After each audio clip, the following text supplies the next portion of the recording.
Alrighty, hi folks.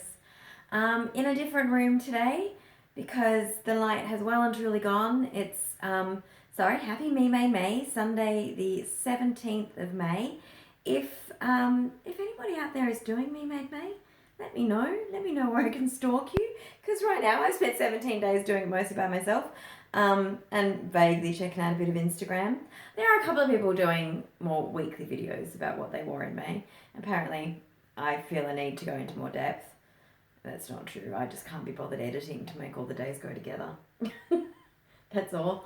Okay, so it's Sunday. We're in a different room because it's past 6 o'clock and the sun has well and truly gone down.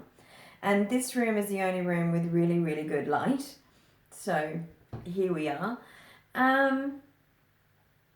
What else do I have to say today? Okay, my outfit. This top is actually something that you haven't seen before in all 17 days. It's not an exciting pattern though, because it's just another variation of the top that I've done several times before. I was trying to count them up in my head, but it's a few. So it's the same as the blue French terry with black flock leopard print one. It's the same as the blue minky one. It's the same pattern as the cream minky one. I also have a black and green Lurex version that you haven't seen. So for this version though, let's be organised. It's this pattern. Kwik Sew. I've just hacked it multiple times now. It's never been the dress. I've never made the full dress. It's just the top. Sometimes I put ribbing on the sleeve, sometimes I don't. Sometimes I cut it at the waist and put ribbing on. This one isn't. This one is elongated. Can I get you a full body shot? Maybe without the chair. No, you can't. You can just see the skirt. The skirt you've seen before. It's my self-drafted pattern, but this is the version in sort of cotton woven that doesn't cling. It's really quite A-line, but yeah, it's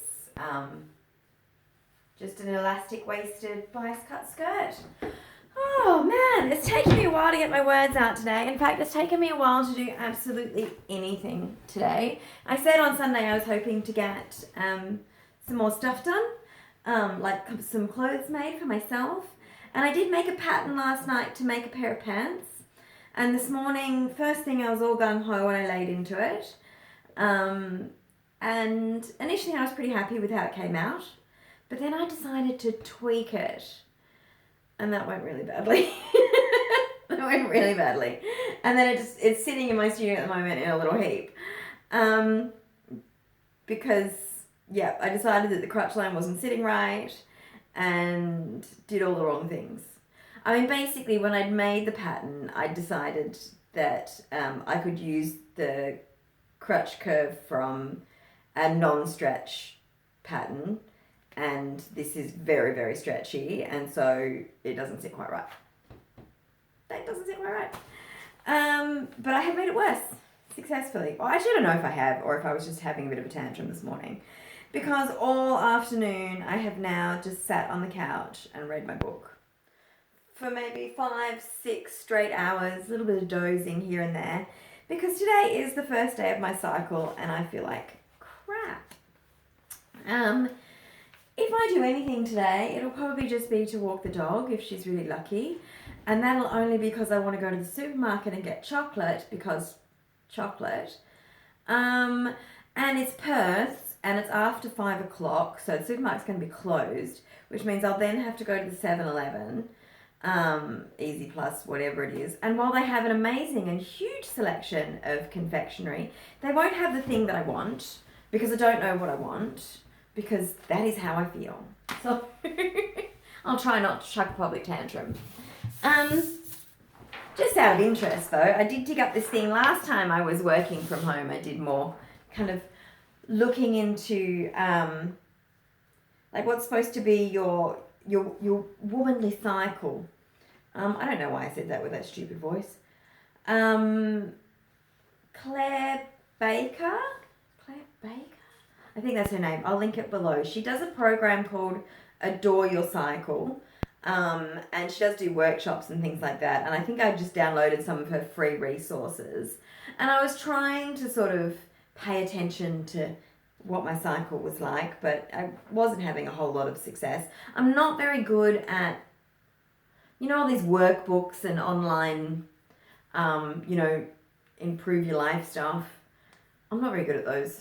I don't like sitting there and going through all the questions. Like I know I'm supposed to have some kind of breakthrough, but I think I analyze myself well enough, and without having a workbook. I don't know. It's probably a lie. Look, today is not the day to ask me deeper meaningfuls.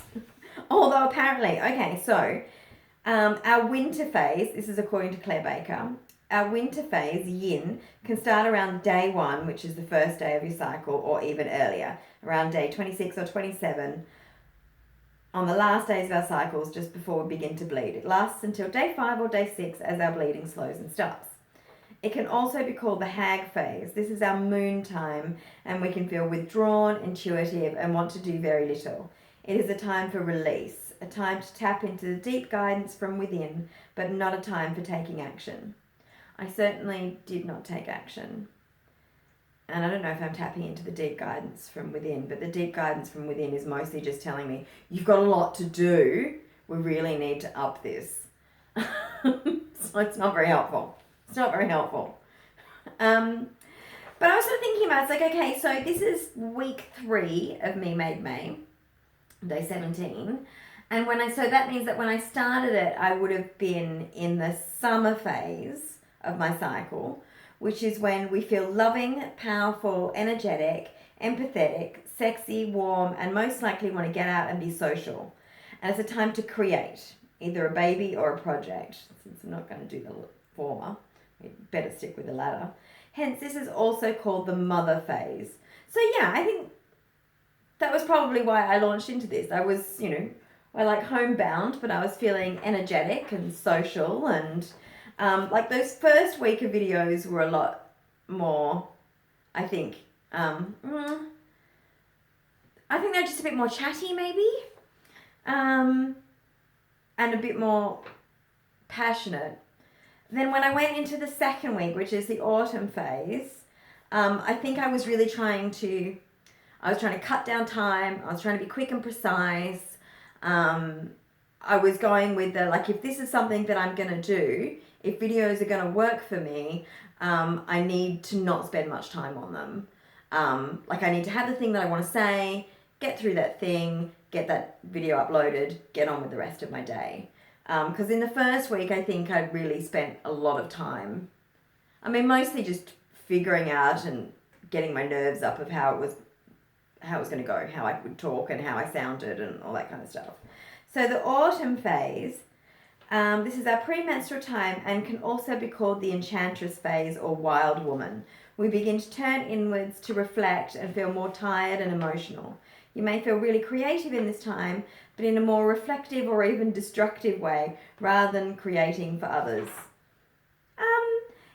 I spent that time sort of reflecting on my sense of style, not being particularly happy with any of the resources that I looked at, making that jumper that I had many regrets over. So she's probably onto something, this Claire Baker lady. Anyway, I hope you found that interesting, because that's all I've got the energy for. I'm sorry, I really have just spent 5 hours with a hot water bottle and a book. I'm reading The Strain by Guillermo del Toro, like the movie director, and somebody else. Anyway, it's really good, but it's really scary. I've read it before. There's 3 books in the series. It's post-apocalyptic, half vampire, half zombie virus that hits New York on a plane and takes over. It's great. I'm terrified. I'm giving myself nightmares. It's a good book. Anyway, have a good night. Bye, guys.